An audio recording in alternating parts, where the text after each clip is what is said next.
Assalamualaikum warahmatullahi wabarakatuh. Selamat datang kembali di sosialisasi mengenai gangguan kesehatan mental pada remaja. Sebelumnya kita sudah melaksanakan sosialisasi mengenai pentingnya menjaga kesehatan mental bagi remaja. Pada kesempatan kali ini kita akan bersama-sama belajar dan membahas tentang gangguan kesehatan mental pada remaja. Sebelum kita memulai sosialisasi kita pada hari ini, adalah lebih baiknya kita berdoa menurut agama dan kepercayaan masing-masing. Doa dipersilakan. Ya, baik, cukup. Kita langsung saja bersama-sama belajar mengenai gangguan kesehatan mental pada remaja. Nah, sebelum kita mulai, kita di sini ada diagram mengenai prevalensi atau persebaran jumlah terjadinya gangguan mental emosional pada masyarakat atau penduduk yang berusia lebih dari 15 tahun dari tiap provinsi yang ada di Indonesia dari tahun 2013 sampai 2018. Di sini kita dapat lihat bahwa daerah istimewa Yogyakarta itu berada di urutan ke-20 untuk di seluruh provinsi yang ada di Indonesia. Nah, untuk persebaran jumlah gangguan kesehatan mental di dunia tahun 2017, itu gangguan kesehatan mental terbanyak itu ada di gangguan cemas dan juga gangguan depresi.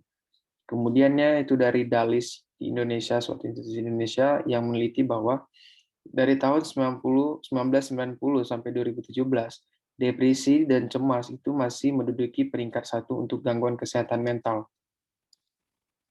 Lanjut. Nah, kita sebelumnya sudah bahas mengenai remaja atau perubahan apa saja yang terjadi pada remaja. Nah, pada masa remaja ini itu banyak terjadi perubahan, baik itu perubahan biologis, psikologis, maupun sosial. Sayangnya, perhatian masyarakat itu hanya berfokus pada upaya peningkatan kesehatan fisik semata dan kurang memperhatikan untuk faktor non-fisiknya seperti kesehatan intelektual, mental, emosional, dan juga psikososial. Padahal faktor-faktor yang non-fisik ini tersebut juga sebagai penentu dalam keberhasilan seorang remaja di kemudian hari. Untuk jumlah penderita gangguan kesehatan mental, itu dari tahun ke tahun itu terus mengalami peningkatan. Dari riset kesehatan dasar di Indonesia tahun 2018, di mana persebaran jumlah penduduk Indonesia yang menderita gangguan kesehatan mental pada remaja usia di atas 15 tahun itu terjadi peningkatan yang sebelumnya di 2013 itu hanya 6%, itu menjadi 9,8% di tahun 2018.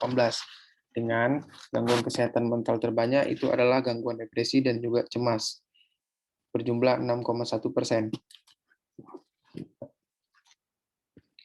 WHO sendiri atau Institusi Kesehatan Internasional itu melaporkan bahwa 450 juta orang itu di seluruh dunia memiliki gangguan kesehatan mental, dengan jumlah persebaran 20% itu terjadi pada anak-anak.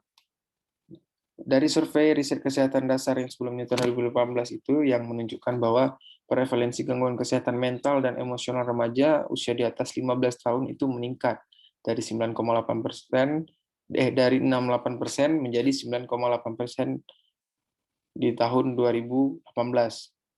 Dengan angka kejadian yang meningkat ini setiap tahunnya, itu memperluas pengetahuan serta melakukan upaya peningkatan kesehatan mental pada anak dan juga remaja menjadi hal yang penting, karena kesehatan mental pada anak dan juga remaja itu dapat mempengaruhi masa depan dirinya sendiri sebagai individu dan juga dapat berdampak pada keluarga hingga masyarakat. Untuk definisi gangguan kesehatan mental sendiri, mental health disorder atau juga disebut mental illness atau gangguan kesehatan mental itu adalah mengacu pada berbagai kondisi kesehatan mental yang mempengaruhi pemikiran, perasaan, suasana hati, dan juga perilaku seseorang. Menurut American Psychiatric Association atau APA, asosiasi perkumpulan tenaga kesehatan di bidang mental di Amerika itu menyebutkan bahwa gangguan kesehatan mental itu adalah kondisi kesehatan yang melibatkan perubahan emosi, pemikiran, atau perilaku, atau bahkan kombinasi dari ketiga ini. Untuk gangguan kesehatan mental itu selalu dikaitkan dengan kesulitan dan atau masalah yang mengganggu keberfungsian dalam kegiatan seseorang, baik itu kegiatan sosial, pekerjaan, atau aktivitas keluarga. Nah, gangguan kesehatan mental pada remaja umumnya itu didefinisikan sebagai keterlambatan atau gangguan dalam mengembangkan pemikiran, perilaku, keterampilan sosial, atau regulasi yang sesuai dengan usia mereka. Masalah ini akan mengganggu kemampuan mereka untuk berfungsi dengan baik di rumah, di sekolah, atau di situasi sosial lainnya. Kita masuk untuk gangguan kesehatan mental yang menjadi masalah tertinggi sampai saat ini. Yang pertama itu adalah gangguan cemas. Tanda dan gejala untuk orang yang atau remaja yang mengalami gangguan cemas itu adalah seperti ketakutan terus-menerus, kecemasan yang mengganggu mereka dalam bermain, sekolah, atau situasi sosial yang sesuai dengan usia mereka.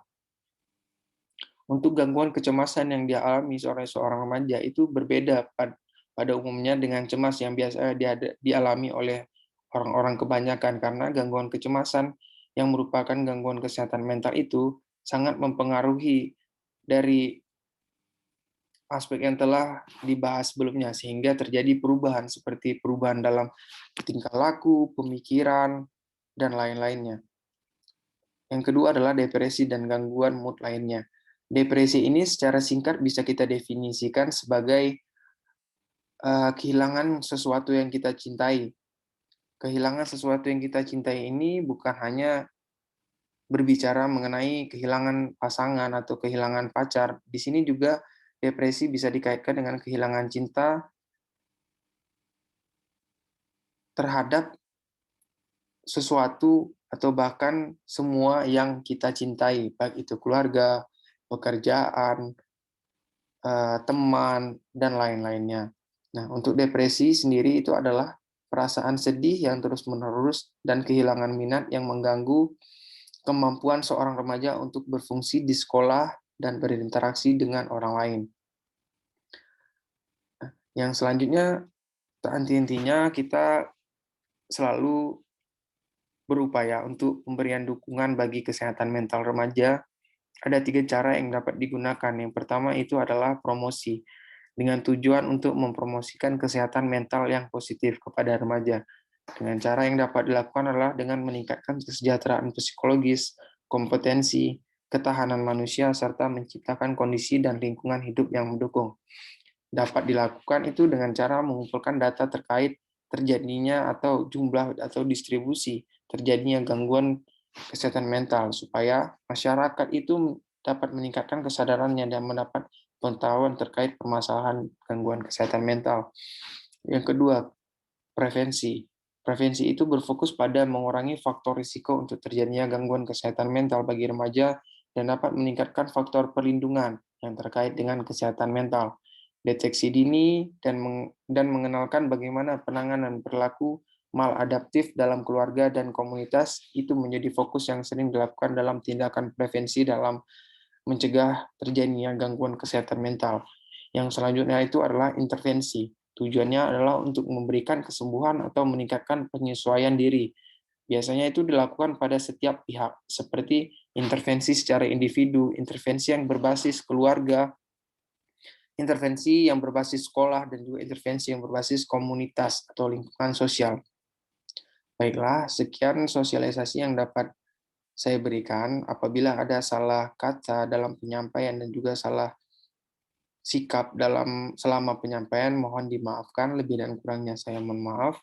Wabillahi taufik wal hidayah. Wassalamualaikum warahmatullahi wabarakatuh.